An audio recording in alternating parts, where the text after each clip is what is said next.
My midrash on Isaiah 65, verse 1. I responded to those who did not ask. I was at hand to those who did not seek me. I said, here I am, to a nation that did not invoke my name. My commentary on this part. I responded to those who did not ask. I was at hand to those who did not seek me.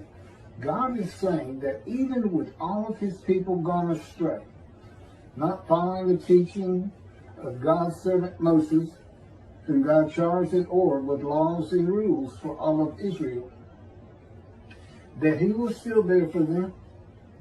God espoused the Jewish people, married them, and would never turn from them despite even the entire nation not following his laws and rules. Espouse, again, means to adopt as one's children and marry as one's bride. Verse 2, I constantly spread out my hands to a disloyal people who walk the way that is not good, following their own designs. Verse 3, the people who provoke my anger, who continually to my very face sacrifice in gardens and burn incense on piles. Verse 4, who sit inside tombs and pass the night in secret places, who eat the flesh of swine with broth of unclean things in their bowls. This is written first to the people of antiquity in words they can understand and that apply to their life. You'll see as we go on that this starts referring to the returned dispersal of Rome, the diaspora. Everything from Isaiah chapter 51, when he takes his cup of wrath, his bowl of reeling from his people, the Jewish people, and passes it to those who told them to get down on the ground and walked all over them. It's primarily Christianity, but it's the Gentiles in general. Verse 5, who say, keep your distance, don't come closer, for I will render you consecrated. Such things make my anger rage, like fire blazing all day long. Okay, from that verse, who say, keep your distance, don't come closer, for I will render you consecrated. Okay, the Jewish people have completely turned their back to God. If they would turn back to him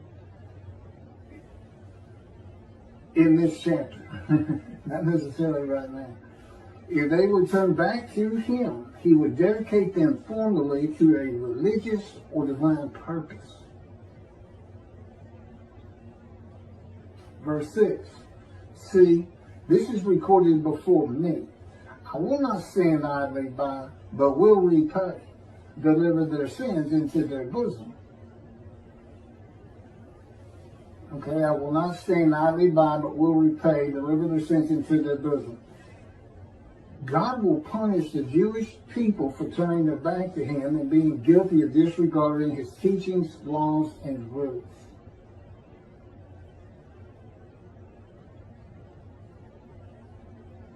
But he will not leave them. Verse 7, and the sins of their fathers as well, said the Lord, for they made offerings upon the mountains and affronted me upon the hills. I will count out their recompense in full into their bosoms. Okay, now that's interesting because you don't hear that very often, that the children are going to be punished for the sins of the fathers. And it says, and the sins of the fathers. This is from a proverb that is not in the Hebrew Bible and done away with in the book of Ezekiel. This is from Ezekiel. The word of the Lord came to me. What do you mean quoting this proverb upon the soil of Israel? Parents eat sour grapes and their children's teeth are blunted. As I live, declares the Lord God, this proverb shall no longer be current among you in Israel.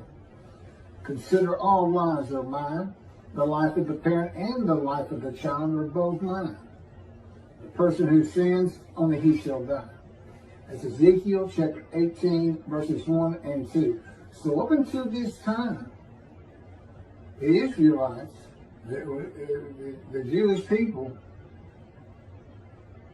at this time, they're still the Israelites. They don't become the Jews until they're all in exile, and it occurs first in Persia. First time we see the name Jew. And it has nothing to do with Judah, any more than Hebrew has anything to do with Judah. It is an EW. What it is the pure blood of Hebrew became diluted during the exile of the Assyrian Babylonian exiles after Babylon destroyed the first temple and deported everybody. In the North Kingdom had already been deported to those same lands much earlier than that. But that's the first time we see the story of Esther, and that's the first time her uncle, I believe it is Mordecai the Jew. Just like it was Abraham the Hebrew. That's just the name he wanted his chosen people to be known by. So anyway, everybody dies for their own sins. There's no atoning for others. Which I know the Jewish people, rabbis, they tell the Christians this all the time. God doesn't accept it. That's not his teaching. That anyone can atone for another. Everybody's responsible for their own sins. Verse 8. Thus said the Lord, it's when the new wine is present in the cluster. One says, don't destroy it. There's good in it. So will I do for the sake of my servants and not destroy everything. Okay, as when the new wine is present in the cluster, one says, don't destroy it, there's good in it.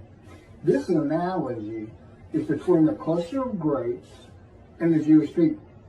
Grapes that have ripened for wine in the cluster of bad grapes to goodness.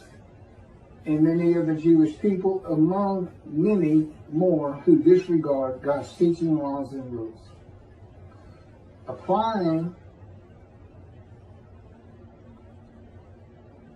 this psalm to today, if Elijah's purpose prospers, when God comes, he will not bring utter destruction and throw out the whole cluster with the good grapes.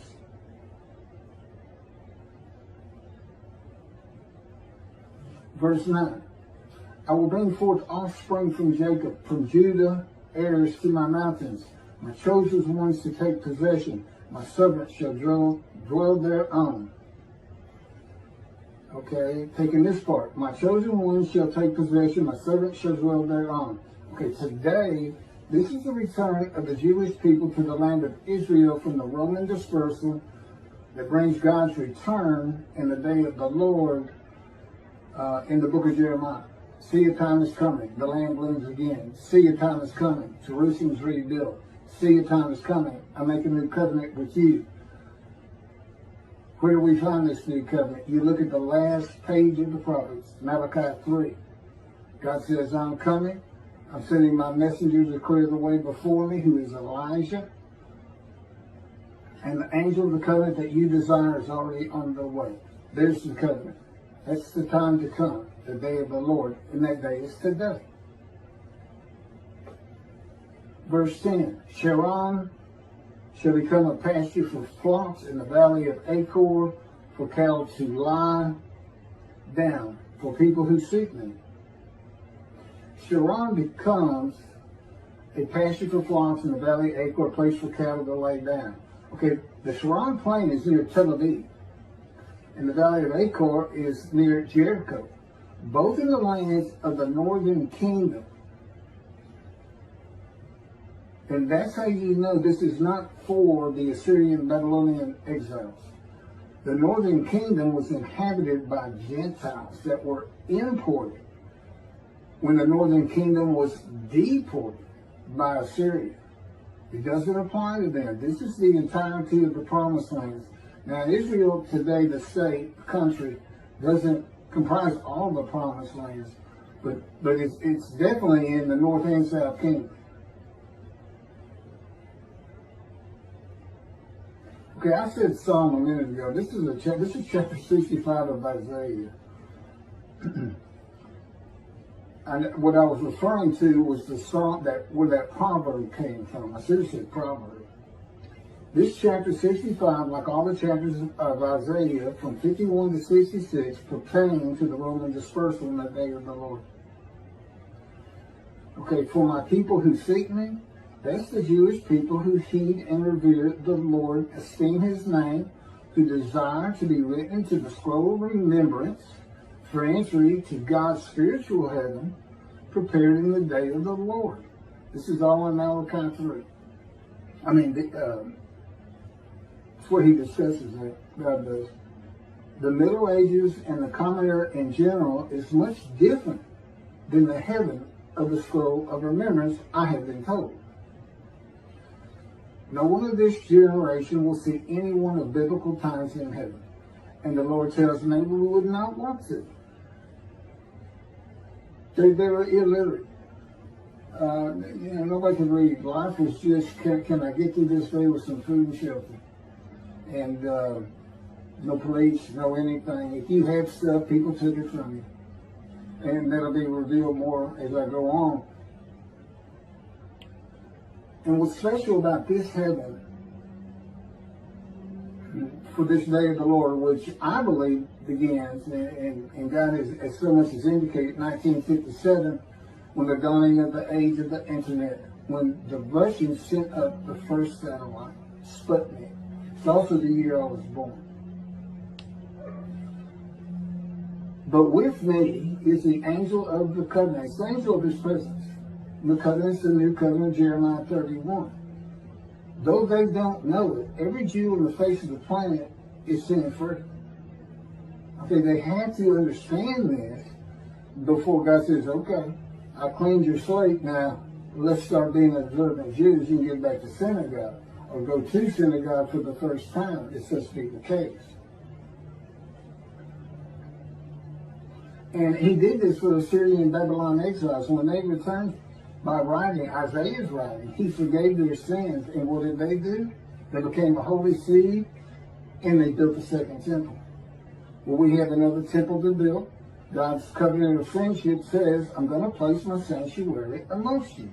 That's also in Ezekiel. So he knew, when he had Ezekiel right there, that in the day of the Lord, when the land blooms again, there's not going to be a temple. He already knows that.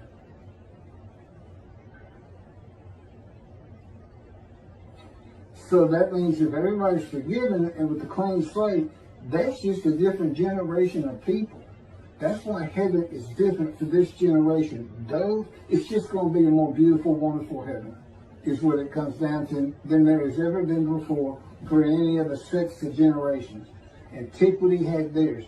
The Dark Ages had theirs. The Age of Enlightenment, let's just say up to the Holocaust, had theirs. The Holocaust has their own. And then there's this day, which started, as I said, Israel was created in 48. Part of God's covenant is that he would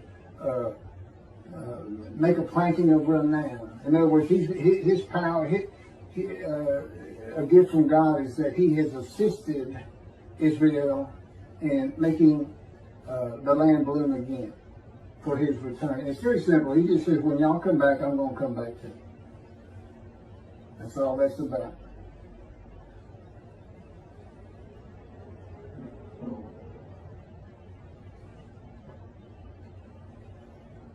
Okay, so remember this is being written.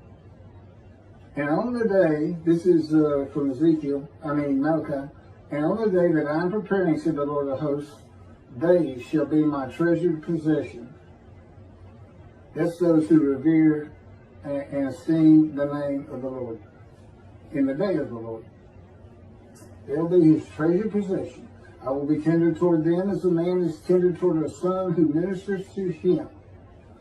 And you shall come to see the difference between the righteous and the wicked, between him who has served the Lord and who has not served him. Okay, he's referring to a spiritual heaven at this point. The spiritual heaven he gives us in the book of Ezekiel, chapters 1 and 10. Now, antiquity, the sages, the town, they don't recognize the spiritual heaven. They see nothing but chapter 37 of Ezekiel, where you have the vision of old bones rise, and there's a resurrection vision. That's for the people of antiquity. That's not today. That's for people who were so illiterate they would just go out and stare at the ground where their loved one was buried and just wait for them. It's like they sit in cemeteries all night. I just read a reference to that. Waiting for, because that's all they knew. Just come back. Just come back and be alive. You know, with our knowledge in science and medicine, we know better. Human bodies aren't going to be reconstructed from the dust and ashes of dead bodies. It's just not going to happen. And if it did happen in Israel today, as Judaism teaches, that comes from antiquity, you'd have billions of people to be taken care of. All of them, for the most part, illiterate. You'd have Israelites. You'd have those that lived in Egypt for 400 years. That God had to tell them what sin was and to cook your food. Don't eat the blood. You know, you don't want those people running around Israel. It's bad enough having Palestinians. And also in Malachi, for lo, that day is at hand, burning like an oven. All the arrogant and all the doers of evil shall be straw. And the day that is coming, says the Lord of hosts, shall burn them to ashes and leave them neither stock nor bowels. But for you who revere my name, a son of victory shall rise to bring healing. You shall go forth and stamp like stall-fed calves. This is talking about a spiritual heaven, but it's written in the words of antiquity for their kind of heaven. We defeat all of our enemies. That's what the day of the Lord has always been in 6 other books until Malachi. When he says, I'm coming with sin forgiveness. I'm not coming to destroy evil. I'm going to write down those who want to be observant and revere and esteem me, and I'm going to put them into a scroll of remembrance. It's just totally unlike all the days of the Lord previously mentioned in the Hebrew Bible. It's his final word on it. And again, it all comes back to, you know, the Talmud is wonderful. God thinks it's wonderful. But it's not where your teaching should come from. Your teaching should come from the Scripture. And the rabbis today rely almost solely on people like Rambam of the Middle Ages and his interpretations of the Talmud. And, you know, they pray for a resurrection of the dead, or that they have a belief in it. You know, things that just aren't meant for this day of enlightenment, reasoning, knowledge, information, science, medicine.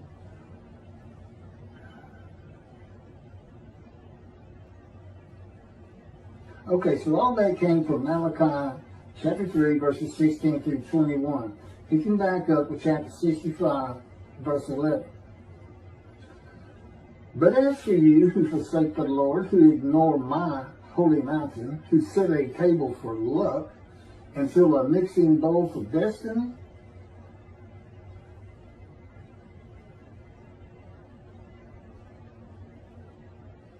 verse 12.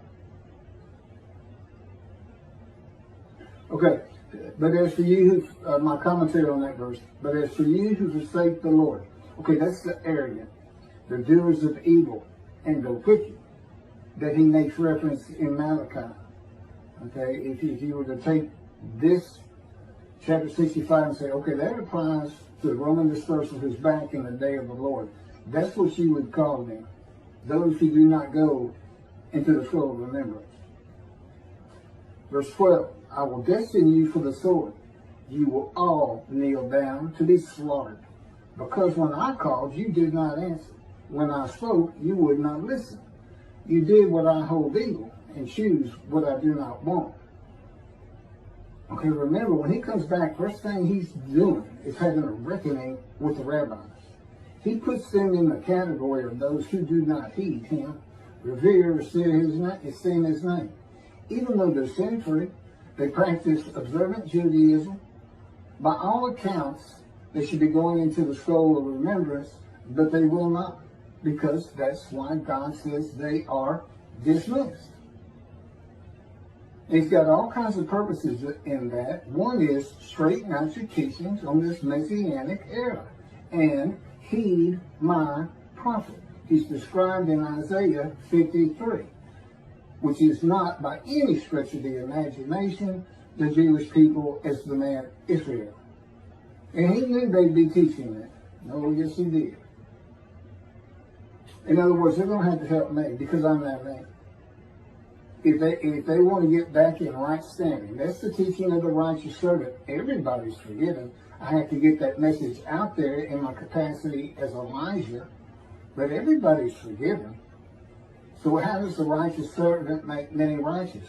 I let you know you got to be in right standing also. And that it's just a clearing of your slate. You're not always forgiven of your sins, as I believe the Christians think they are. If they stray after accepting Jesus, they can always get it reerased. I guess by re-accepting him or something. They tell me, well, Jesus knew the sins you would make after accepting him, and he forgave those too. I said, okay. Sin, you know, you can do whatever you want then. The heck with God's laws. Live your life any way you want. You know, those laws are for us. He knows it's a harsh world. They're for us. It's not for him. He says, you know, if you live your life as an observant Jew, you're going to have a whole lot better life than you would have if you weren't. He just needs to be brought to the modern age and relieved of antiquity.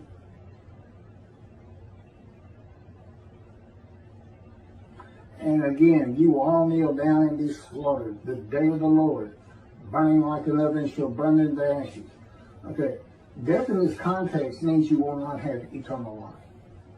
He's not going to, you know, we're not talking about the good people going to kill all the bad people in the day of the Lord. Again, antiquity to death. There's no difference.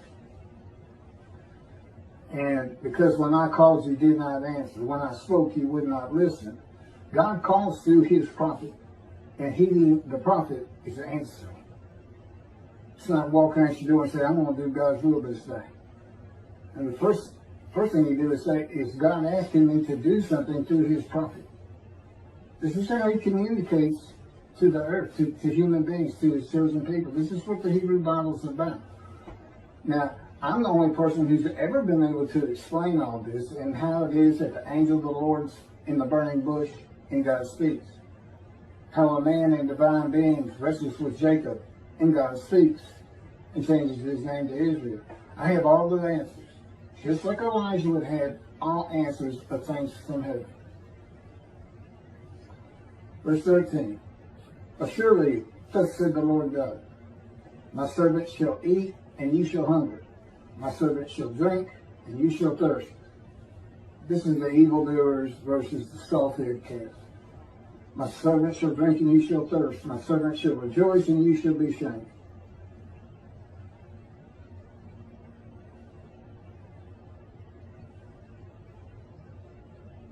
Verse 14. I don't have anything to say about that.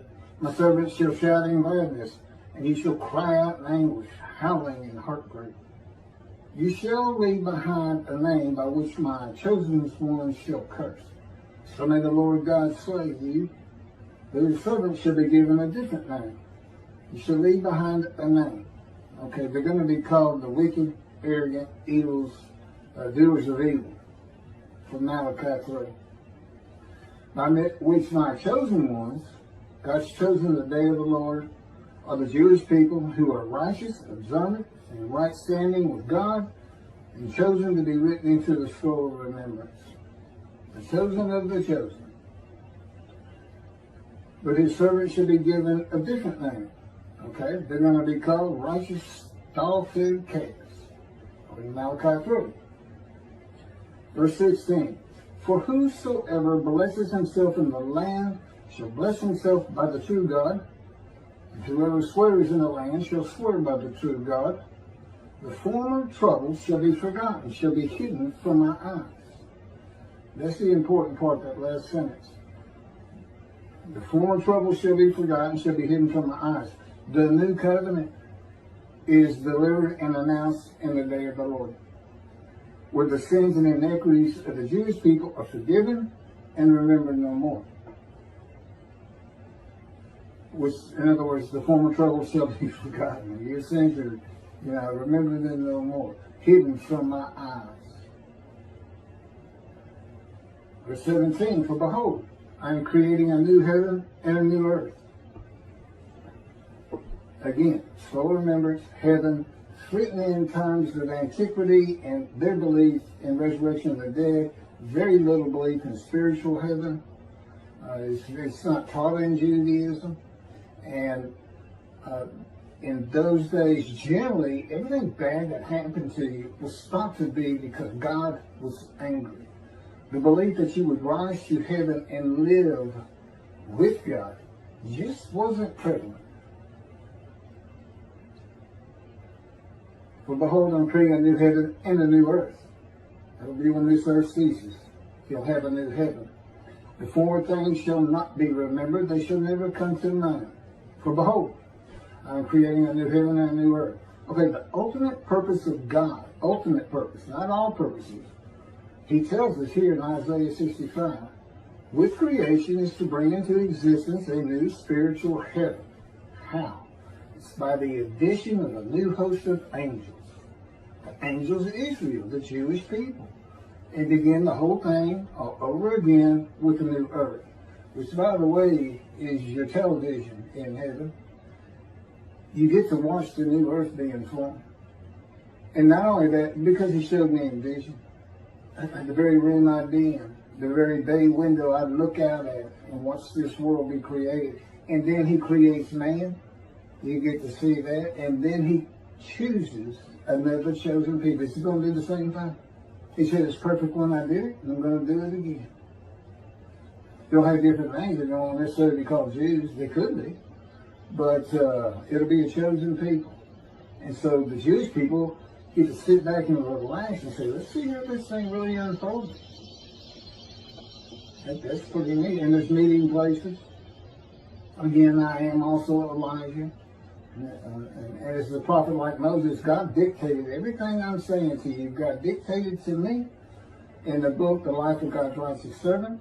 He also dictated the book to me as he dictated the Torah to Moses. Isaiah 53, in the day of the Lord.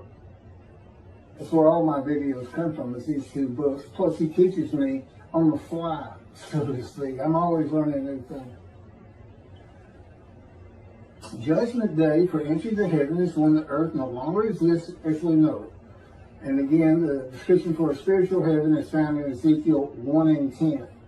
And I learned about this in vision too. Basically, the eyes that are in the wheelworks and the eyes that are on the creatures, the angels, cherubims, that is said in chapter 10, and lifted to the house of God. God stands above them, and there's a reference to a throne. Okay, the eyes are people. Two eyes to a person. That's what that is. He took me out into the galaxy, and I realized I was in vision in spirit. It was the first time I was in spirit and not in body. And when I went to my room in heaven, I was in body. And, but, there was nothing there. And I felt like a pair of eyes just staring at the glorious galaxies. It was an incredible vision he gave me.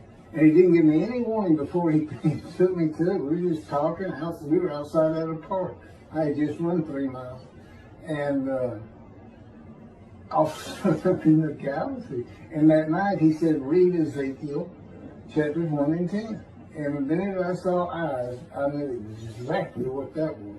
That's spiritual heaven. God made humanity for his purposes. Humans are very flawed, and life on earth can be very harsh and painful. But to God, creation is perfect. The world and mankind are perfectly what he wanted for his purpose of creating a new heaven. A heaven filled with the spirits of the persons of the Jewish people who had self-will and their personalities formed through adversity, strife, oppression, and suffering, and following his teachings and laws and rules. That's his perfect world. That's not what Judaism teaches. They think the world's evolving to a point where the world's going to recognize that the Jews been wrong about God all along. The entire world's going to speak Hebrew. which is based on a misinterpretation of Scripture by Rambam, and exalt the Jews and hold them up high. Not happening. It's not going to happen. This evolution Toby Singer talks about, where humanity is heading towards that, for this Messianic era. Well, it's been heading that way for 3,000 years. The descendant of David is here, and anti-Semitism's up, and the world's not speaking Hebrew. The peoples of the pure speech, Rambam quotes, is not the peoples of the world.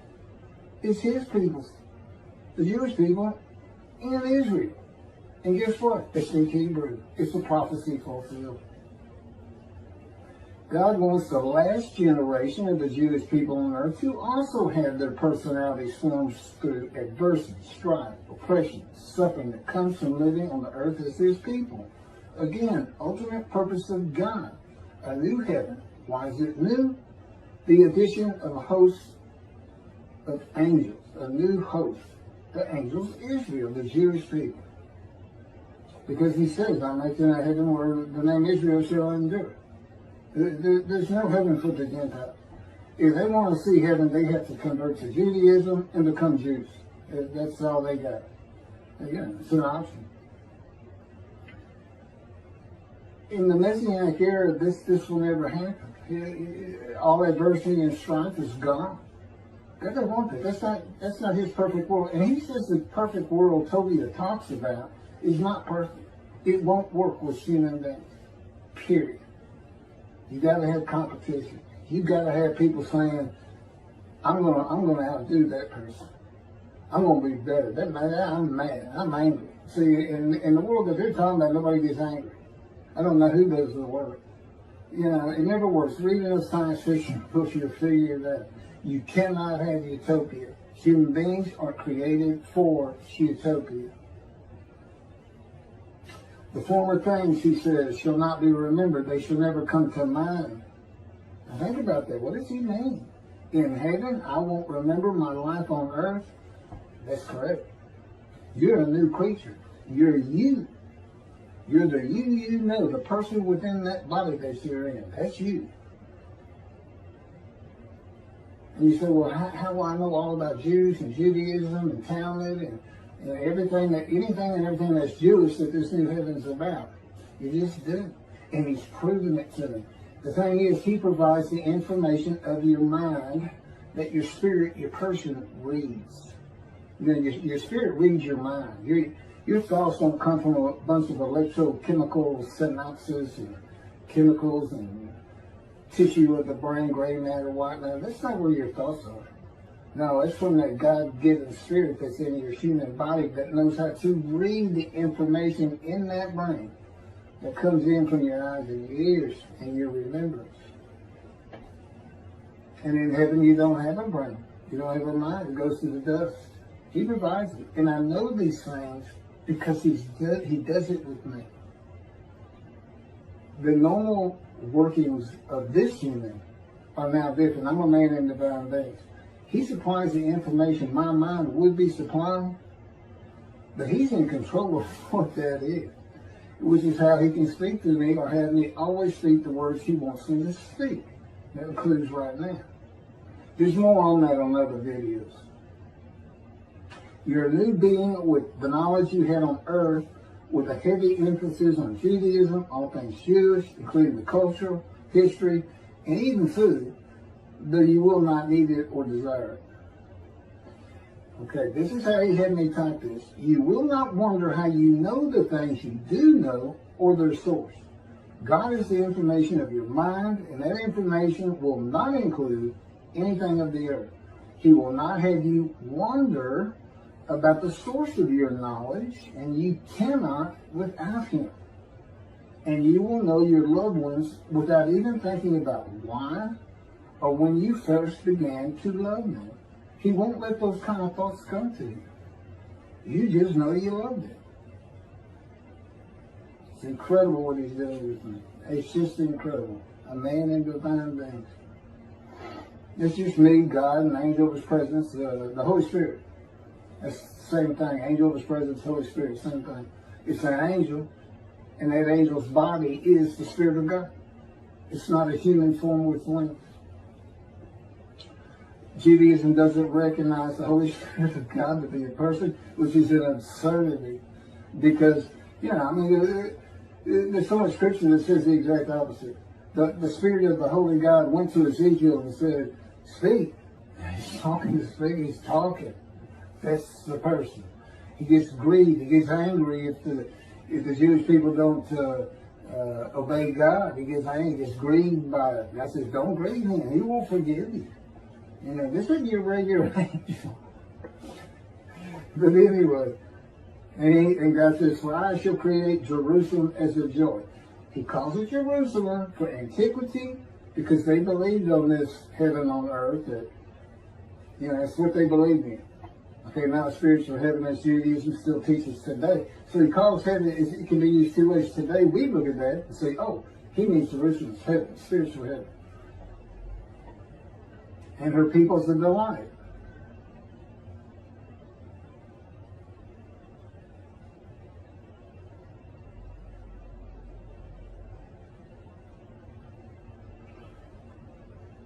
This is how God had me typing for the book, which is unpublished.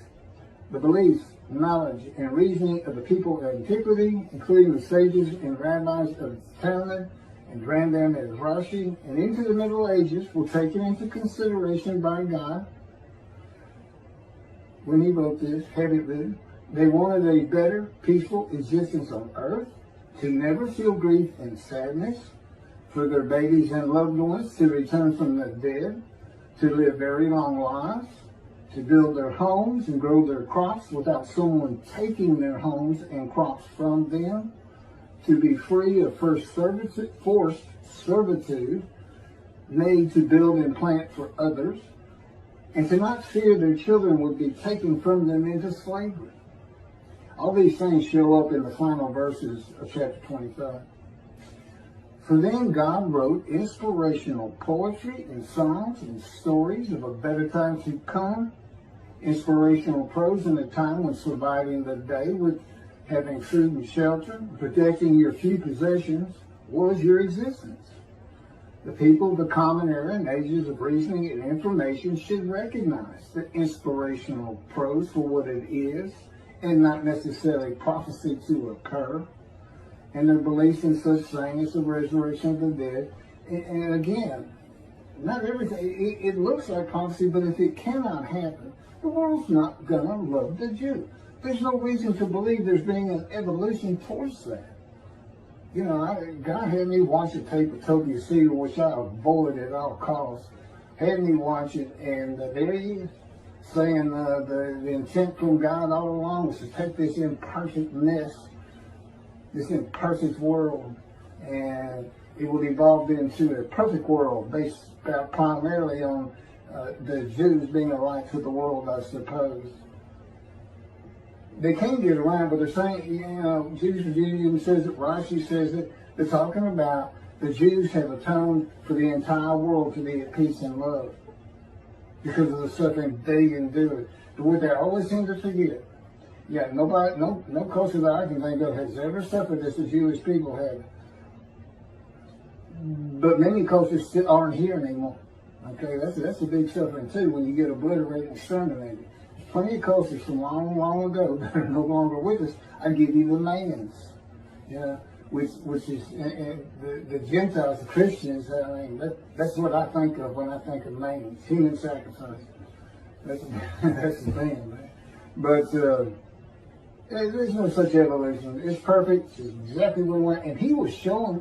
We typed this, and I learned this stuff years ago. And I had no idea that Judaism believed that these things that I just went over.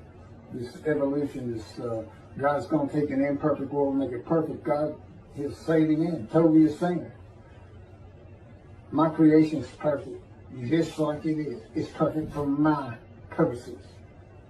Okay, that's God speaking through me. You can tell by the words. Sure, nobody believes me, but I got news for you. It doesn't bother him if you believe it or not. he's got a point to make, he's going to make it. He uses me to do it if he wants to, or he just has me say it. The Age of Reason was an 18th century movement which followed hard after the mysticism, religion, and superstition of the Middle Ages.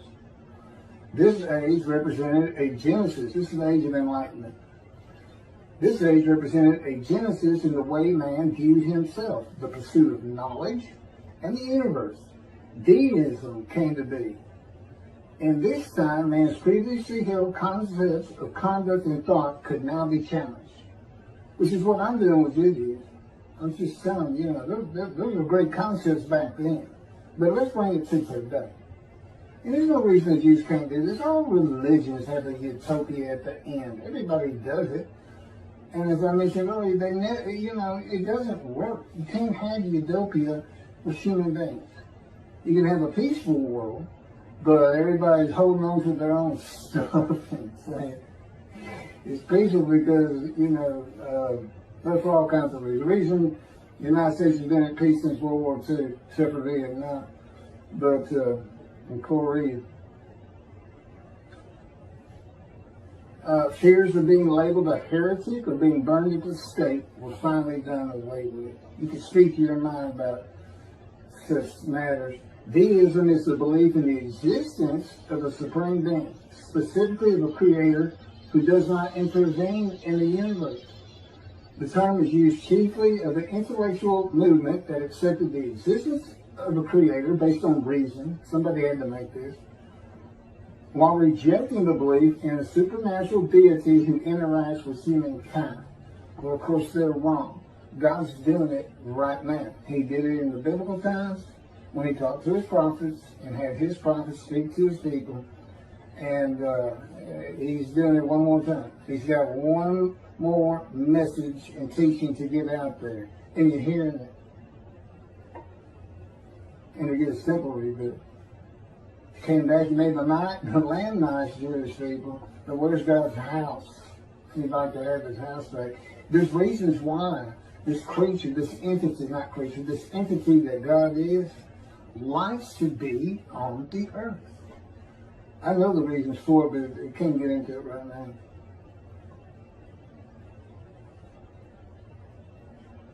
God has never changed the Jewish people to never sin and make them heed his sing and revere him in his power. How's he going to make the rest of the world? Why would he make the rest of the world do that? Because that's what it's going to take. Rambam says Moshiach shall have perform no miracles, wonders, and this and that. Well, how's he going to get in this done? How's he going to get the world to speak Hebrew? I mean, I'm him. I mean, am I to go to China and start there where 1/3 of humanity speaking Chinese? Not only do I not speak Hebrew yet, I don't speak Chinese, and I've got no intention of learning it. I've got my hands full learning Hebrew. The Messianic era is what the people of antiquity wanted, and the sages and rabbis of antiquity gave it to them. In exaltation of the Jewish people by the world, everyone speaking Hebrew and obeying the teaching laws and rules of the God of Israel and the resurrection of the dead. Not going to happen. All at the expense of the day of the Lord. It's like it doesn't exist. Malachi 3 is just not in. It's just not part of the Messianic era. Where's their destruction if you don't heed the prophet? Yeah. Where's the rabbis when David's here and God grants his covenant of friendship and he has a reckoning with them, the shepherds, and dismisses them? I don't see that in their teachings. Very selective teaching. Where's the scroll of remembrance? Where's their destruction? God sends an anointed one, not for a Messianic era, not for the people to have all these great, wonderful things happen. No, he comes to be the Lord's representation and deliver another covenant, just like Moses.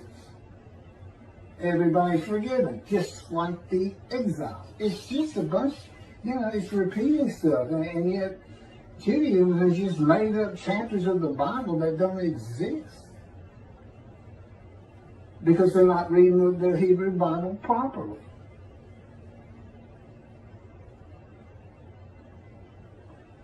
And, you know, it's to be God's representation, to write his words, to speak his words, to explain the things that will happen and those that will not. And again, I've done so in these two books. The symbolism of a physical earth on earth continues in the remaining verses 19 through 25, where there is no grief or sadness, 19. Infant mortality ended and people have long lives, 20. You could build your house and grow your crops and no one took them from you, enjoying both with long natural lives. It's verses 21 and 22. No one would take your children into slavery, verse 23. God would answer your prayers, verse 24. And you could live peacefully without violence in your life, 25. The spiritual heaven, Ezekiel 1 and 10, was not seen by the sages and rabbis of antiquity and the Dark Ages, which I've already gone over.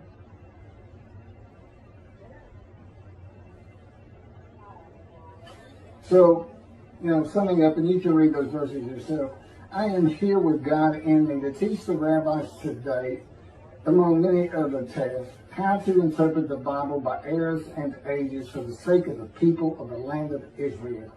If the rabbis will teach the matters of my two books dictated to me, my God, it's scripture.